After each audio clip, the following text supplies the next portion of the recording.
Did you know that Ayrton Senna became the youngest three-time Formula One world champion?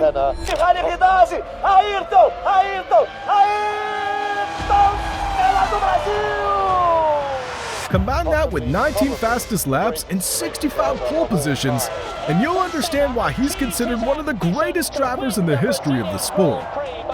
But on May 1st, 1994, the world lost this legend in a fatal accident at the San Marino Grand Prix. So, how did it all happen? Was it Senna's fault, or was it a result of external factors that were beyond anyone's control? Let's dive into the video and understand the actual story in detail. So anytime you go driving, testing or racing, you are exposed to some risks. There are calculated risks, unexpected situations that can happen. And you can be gone, just in a fraction of a second. So you realize that you're nobody. Suddenly you're nobody, and your life can have an end sudden. This is part of your life, and you either face it in a professional, in a cool manner, or you just drop it, just leave it and don't do it anymore, really. And I happen to like too much what I do to just drop it. I can't drop it. It's part of my life. The entire weekend of the 1994 San Marino Grand Prix was full of danger and sadness, making it one of the hardest times in Formula One history. On Friday before the race, Rubens Barrichello, a young driver and Ayrton Senna's friend, had a terrible crash. He lost control of his car at 225 kilometers per hour, or 140 miles per hour, and hit the curb at a corner called Variante Bassa. The crash left Barrichello with a broken nose and arm. Thankfully, the quick work of the race doctor, Sid Watkins, saved his life by clearing his airway. Senna, deeply upset, hurried to see Barrichello and was the first person he saw when he woke up. Despite the weight of his emotions, Senna kept going. That day, he focused all his energy on qualifying and managed to secure provisional pole position with a time that was half a second faster than Michael Schumacher's. But anyone watching could tell he wasn't himself. Afterward, instead of the usual routine, he spent hours reviewing his car's performance with his race engineer, David Brown. That night, back in his hotel room, Senna called his girlfriend Adrian Galisteu. He was in tears as he shared how shaken he was by Barrichello's terrifying crash. Little did he know, this was just the start of a weekend full of tragedy. Then came Saturday, with a hope for better results. That morning, Ayrton Senna returned to the track to test his car once again.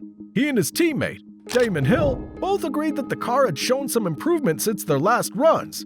It was a small glimmer of positivity in what had already been a difficult weekend. There was also some relief when Senna learned that Rubens Barrichello had been released from the hospital. When Barrichello told Senna that he planned to return to England and watch the race on television, it was at least a moment of reassurance that his friend was safe.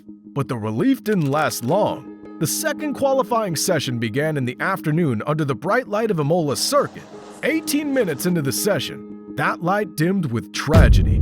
Simtech driver Roland Ratzenberger lost control of his car as it sped around the Villeneuve curve at a speed of 314 kilometers an hour or 195 miles per hour. Before this, he had gone off track and damaged his car's front wing, though it seemed minor at the time. Yet, as he pushed through the curve, the wing failed entirely, shattering and leaving Ratzenberger unable to steer. His car veered off course and struck the concrete wall. The result was heartbreaking. Ratzenberger sustained fatal injuries, including a basilar skull fracture and a ruptured aorta. Although he was rushed to the hospital, there was nothing that could be done. He was pronounced dead upon arrival. The session was immediately red flagged, and out of respect for Ratzenberger, both Williams and Benetton teams chose not to continue when qualifying resumed. Still, Senna's time from Friday remained fast enough to secure the pole position. But what happened next was shocking. After seeing the replays of Ratzenberger's devastating crash, Senna was overcome with concern and immediately rushed to the pit lane. He climbed into a course car and hurried to the crash site. Senna took a moment to inspect the wrecked Simtech car, trying to understand what had gone so horribly wrong. Determined to know more, Senna made his way to the track's medical center. There, Sid Watkins tried to console Senna, telling him that he didn't have to keep racing. He gently suggested that Senna should leave this dangerous world behind and perhaps go fishing together instead. But Senna, deeply tied to his passion and sense of duty, simply replied that he couldn't stop racing. After this conversation, Senna returned to the Williams garage and informed Patrick Head and Frank Williams about what had happened. He decided to withdraw from the remainder of the qualifying session. Senna then retreated to his motorhome, where the weight of the day's events finally broke him. He collapsed to the floor and wept for his fallen colleague. Concerned about his emotional state, team personnel tried to check on him, but he avoided further interaction. He also chose not to attend the post-qualifying press conference, an unusual decision that drew attention from the FIA. The next day, the race stewards asked Senna to explain why he took the course car to get to the crash site. When they questioned him, Senna became upset and walked away, frustrated by the focus on rules instead of the tragedy. In the end, no punishment was given, but the sadness and weight of the weekend stayed with him. After this came Sunday warm-ups, and Senna was incredibly fast, leading the session by nearly a full second. That morning, he had breakfast with his former rival, Alain Prost, who was now working as a television commentator. They agreed to follow up at the Monaco Grand Prix, but sadly, that meeting would never happen. Before the race, Senna placed an Austrian flag in his car, intending to raise it in honor of Roland Ratzenberger, who had lost his life in qualifying. This gesture showed Senna's deep respect and care for others, even while carrying the burden of a difficult weekend. Finally, the race started, but tragedy struck almost immediately. And Senna boils away. Schumacher second, Berger third, Damon Hill, and that's a Lotus. They'll have to stop the race, I'm sure, because there's debris on the circuit. At the very beginning, Pedro Lamy and JJ Leto were involved in a serious collision. The impact was devastating, as a wheel and pieces of debris flew into the grandstand, injuring 8 fans and even a police officer. The atmosphere became tense. To handle the chaos, track officials sent out the safety car, an Opel Vectra driven by Formula 3 driver Max Angelelli. The safety car led the other drivers for 5 laps while the debris was cleared.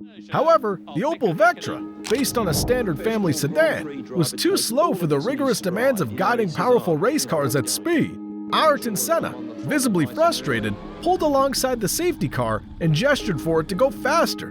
His tires, like those of the other drivers, were cooling rapidly, causing them to lose grip. Later investigations revealed that the safety car itself struggled with overheated brakes, forcing it to run slower than it should have. Before the 6th lap began, David Brown, Senna's engineer, transmitted a message to him that the safety car was pulling off. Senna simply replied with his acknowledgement. It was a moment that seemed routine, but would soon become a terrifying part of a day filled with heartbreak and loss. On lap 6, the race resumed, and Ayrton Senna wasted no time setting a quick pace. His precision and speed were breathtaking, but shadows loomed as he led Michael Schumacher through the infamous Tamburello corner. Witnesses later noted how Senna's car seemed unsettled on the bumps, yet his masterful control carried him through. Then came lap 7, a moment frozen forever in time. At full racing speed, Senna approached Tamburello again, but this time, something went terribly wrong. His car suddenly veered off the racing line, heading straight toward the unprotected concrete wall. Traveling at a staggering 309 kilometers an hour, or 192 miles per hour, he fought with all his immense skill to regain control, braking hard and desperately downshifting in the split seconds before impact. Despite his efforts, the car struck the wall at 211 kilometers an hour, or 131 miles per hour. The immense force shattered the nose cone and tore away the right front wheel. When the car finally stopped, Ayrton Senna sat motionless in the cockpit, and the world watched in shock and fear. For a brief moment, it seemed like there was hope. Why? Well, about 10 seconds after the crash, his head moved slightly to one side before dropping back again. But after that, there was no movement, just complete silence. The crash had been devastating. Upon hitting the wall, the right front wheel smashed into the cockpit and struck the side of Senna's helmet with incredible force.